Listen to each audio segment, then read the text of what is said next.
Hello, welcome back to Karma, Destiny and Choice.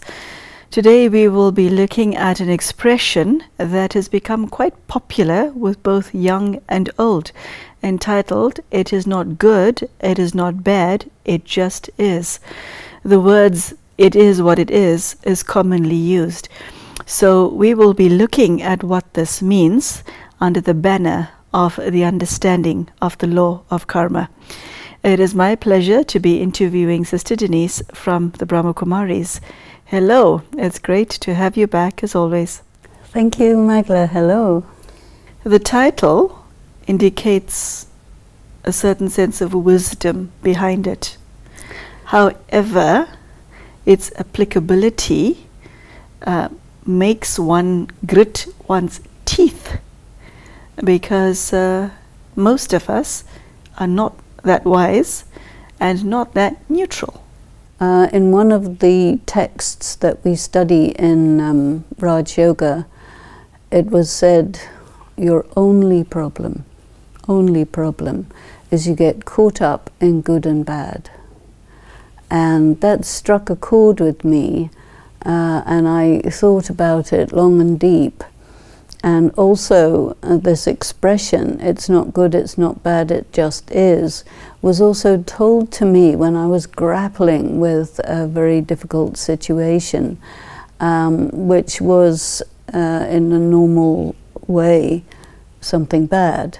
When you put this in the context of the laws of karma, this expression will act as a prevention to keep you away from fanning the flames of negative emotions. That line, "our only problem is that we get caught up in good or bad," that is big. Actually, it's not big, it's like mega. And our problem is we pass judgment. I don't think the problem is we pass judgment, though we do pass judgment and it is a problem. But I've thought about this a great deal, and my conclusion is that we evaluate the goodness and badness, rightness and wrongness, appropriateness and inappropriateness of what happens in moral terms. This means that we are trained to look at everything as either good or it's bad. And if it's good, there has to be applause. If it's bad, there has to be punishment. And so the way that we respond to the goodness and badness, or by classifying things as good or bad, justifies having a gut reaction or a reaction of negative emotion, and it's presented as justifiable, permissible, suitable, but yet it makes us violate very important spiritual laws, particularly the laws of karma. And this is why we need to acquire some neutrality, and therefore to apply this phrase almost like a mantra to calm yourself down and say, you know what, it's not good, it's not bad, it just is. Now, what are you going to do now? Because if you say it's bad, whether it is or not, but just pronouncing the word bad justifies doing violence. And if you say it's good, it justifies appreciating it. But things are not what they seem. What do you mean by that? You've used that expression before. You have a situation, and it's interesting, there's a phrase in the Bhagavad Gita which talks about this, and it says that situations arise, they persist for some time, and then they subside, and they have to be endured. So what happens to anyone in life, you get a situation. You're minding your own business, and you get called up on stage, for example. So you have to deal with it. And you may not feel like going up on stage, but if you say no, it may or may not be respected. If you go up on stage, someone may say, oh, well, you know, you're just very egotistical and you just want to be famous and you want everybody to see you, and many reactions will come to that. Or, you know, you're minding your own business and you brush past your favorite crystal vase and it smashes on the floor, and you just feel really bad about it because you're attached to it, and you look for something to blame. We talked about this earlier, looking for who's the culprit. Or you see an item in the newspaper which is very sensationalized, and you become part of the people who say, no, no, no, this one has to be punished, or whatever, depending on how it's presented in the media. So we are, in a way, trained to react to things. Oh, it's good, marvelous. Oh, it's bad, horrible. We're not trained to be neutral about these things. We are trained to respond to things, that they're good, we put our energy into it, they're bad, we apply negative energy to it. So it creates this swinging and this instability. It very often provokes us to perform quite inappropriate karma. And an interesting thing about this law of karma, when it's described in the text that we study in Raj Yoga, it is said a certain action becomes good or becomes bad. So the action itself is almost neutral, but how it plays out ends up whether it's positive or negative. So if your view, in a general way, your policy towards circumstances is that they're neutral, but at the same time they challenge something in you, you need to be able to look at, okay, what is getting provoked in me, because they will challenge my weakness. And this expression in the Gita, they have to be endured, circumstances have to be endured, indicates that it's really about not what the circumstances are, but about what's going on with you. So the most helpful attitude towards the circumstances, it is what it is. It just is. Okay, so then, now, what is the right action to perform so that that circumstance becomes something? Because circumstance can go in any direction depending on how you deal with it. So knowing the laws of karma, you also think about something called the 3 aspects of time. What does that mean? That means you become aware of what circumstances or what configurations brought about this situation, the past. How did it come into being? You can look back and see the history of it. Then how it is right now, how it's presenting itself. And then there is an energy from the circumstance of the present in connection with the past. There's a trajectory. That if you do nothing, it'll go in this direction. If you do this, it'll go in that direction. If you do that, it'll go in the other direction. So what you do influences the direction of the trajectory of that circumstance. If you come at it identifying it as good or bad, that may be just your reaction to it because of your attachment or your fear or some other negative emotion, which will prevent you from seeing it as it is, which means that the action you do in the face of that circumstance is likely to be erroneous or make the situation worse if it's already bad.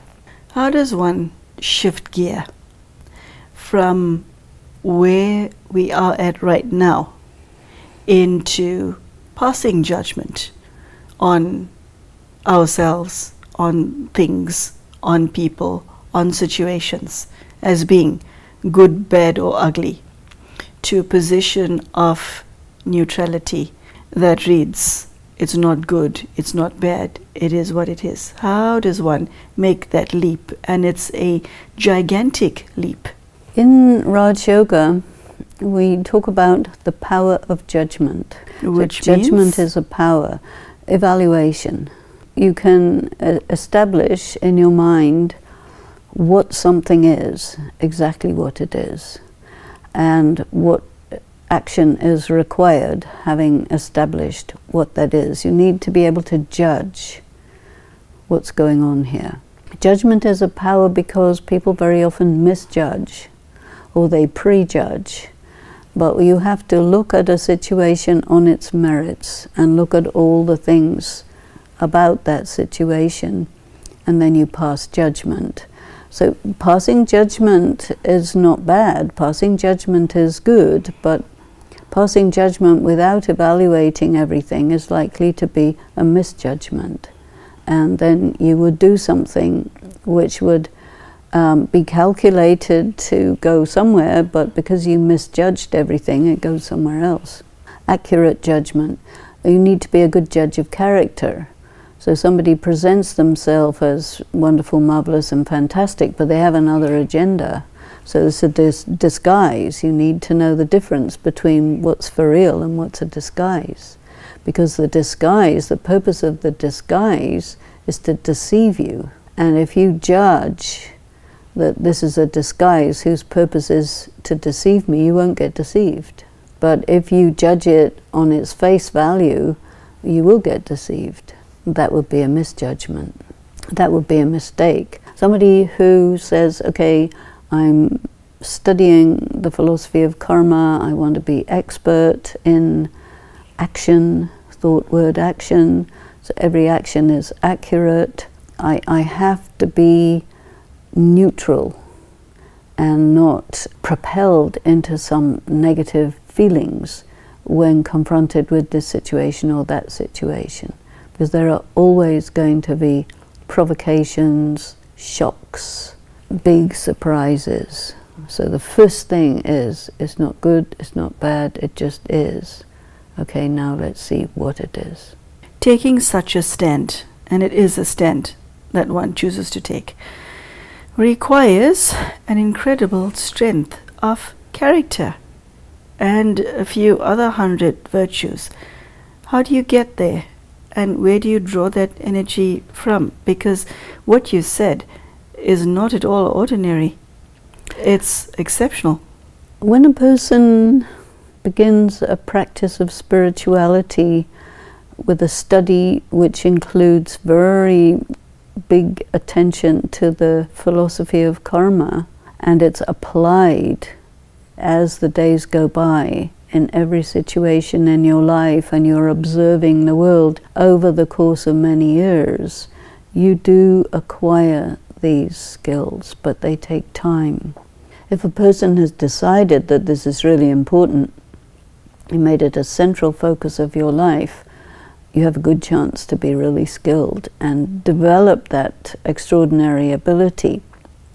But you have to work at it, you have to meditate, you have to be rigorously honest, you have to expect to be held accountable for everything that you do, no exceptions. Then you can slowly acquire this. And if you do, you're so far ahead. I can't help but wonder, what does one do with one's feelings in such a scenario when something huge emerges in your life and literally knocks you off your feet? To some extent, the wise among us prepare themselves for certain of life's eventualities, and we handle the day-to-day with equanimity. But then something in which you're invested, or someone in whom you invested, dies, walks out of your life. Something in which you've invested, like a job, is no longer there. A source of income may no longer be there. I'm just enumerating these scenarios because this is what people are faced with. So how do you deal with something where once it arises really hurts you? How do you manage your pain and still maintain this stance of neutrality? It's an ideal because it will mean that one is safe, but how? A person on a spiritual path is sometimes called a spiritual warrior. And there is a Japanese scripture for the samurai warrior, and that scripture is called the Hagakure. And in the Hagakure, it prepares the warrior for any and every kind of death, because If you're a warrior, you're likely to die a violent death sooner or later. And you're likely to go through many dire situations. So it talks about preparing for the worst in many ways. If you're just a normal person in normal life, you still have, as you say, very dire situations. So in the practice of Raj Yoga, along with the power of judgment, there are other powers. One of them is the power of tolerance.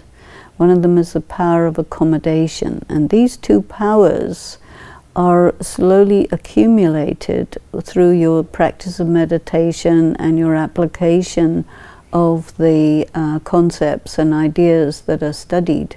And gradually you get to a point where you can handle shock, extreme pain, betrayal, deprivation, somebody walking out of your life, people dying, all these things.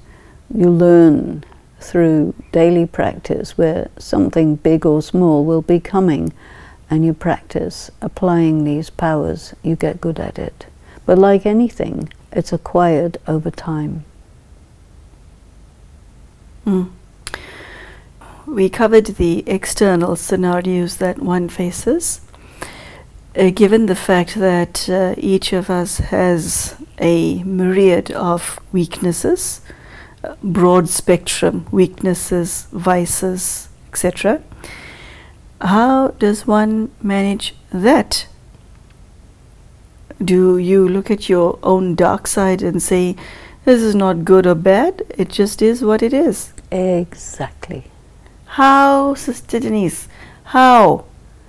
Well, I think that for me the most important is that you must set aside morality and ethics, and you must operate on a different set of principles, because morality and ethics were created by human beings who look at everything in terms of good and bad only, and who decide for themselves what's good and what's bad, what's okay, what's not okay, and then tell everybody else this is the law.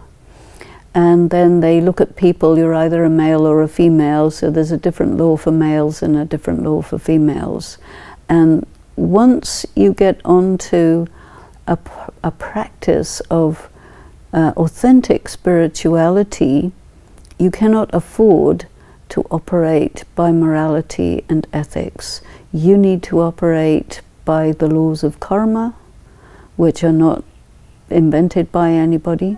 You need to operate on the basis of powers and virtues, and you need to be neutral. If you can do that, then you can also activate your conscience and refine it so that you understand instantly what's the right thing, what's the wrong thing, moment by moment. This is a far superior way to live than according to ethics and morality. One aspect that's very different is that you have and you cultivate and you sustain a direct connection with God, who will always give you an indication, just as your conscience will, so you will also get an indication from God. And if you do this, then you can be neutral about your dark side very effectively, because your dark side will never take over. We hope and pray that that day arrives sooner rather than later. We do. Okay, so I once heard you say that God is neutral. Did I hear you right? Yes, you did. God is neutral. Okay, so how does his neutrality work vis-a-vis us? You've also heard me say, don't suffer for somebody else's karma. Yes. Well, God also doesn't suffer for anybody's karma. So many children are told, if you do this, you will upset God. You won't upset God. You'll upset your mother or your father or somebody, but not God. God is not human. Yeah, that is big. That is not human. God knows the laws of karma. God knows what is pure, what is impure, everything. God is the one who has, or is called, the ocean of knowledge, wisdom, the intelligence of the wise, the giver of the third eye. All these titles are there. So if you do a wrong action, the law of karma is activated. If you do a right action, the law of karma is activated in the other way. God is neutral in the face of that. But when you come into relationship with God, and you begin to study with God and have direct connection with God, then you need to know what keeps you close to God and what creates distance between you and God. God remains always the same, but what you want is contact. If you do the wrong thing, you get pushed away by the laws of karma. If you do the right thing, you come close, and then you can have a beautiful relationship with God and have karma with God, which is very special. Karma with God. That is rather special. Would you like to give us some practical tools as to how to attain this amazing state of just being? As I ask you this question, I'm wondering, on a daily basis, we interact with loved ones, colleagues, pets, situations. We go to work and encounter all types of people. From a pragmatic point of view, how does one achieve what you are saying whilst keeping your feet firmly planted on the ground? What comes to mind is this analogy of the lotus. It is said for people who practice spirituality that they live like a lotus. That means in the world, but not of the world. So the lotus flower is living in a stagnant pond with a very elaborate root system connected to all other, lotus flowers, but they stick up above the water, 2 or 3 feet. Beautiful flower, and they look like they're alone, and there they are, the beautiful lotus. So our life can be something like that, and how to live a lotus life is to have this balance of detachment and love, compassion, independence, not interfering, maybe offering your energy, your qualities, your virtues, inspiring people, but not trying to interfere in their situation. And then there will be things which are happening to other people but which impact us, and we need to apply our powers to not take it in, because it will contaminate us and it will provoke us to react, and we want to try all the time to be proactive. Yeah. Wow. Thank you for sharing a wisdom that gives one something to aspire to. Thank you for that. Thank you. Okay, so there you go. It is not bad, it is not good, it just is.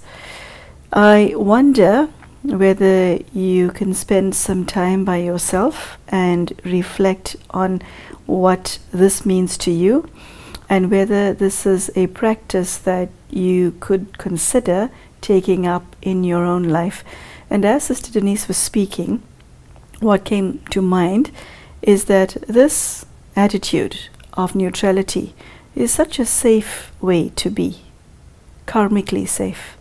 And I think that those of us who are spiritually aware want to ensure that our future is assured by our karmic safety. Thank you so much for joining us, and I invite you to watch this episode again so that you can take maximum benefit from it.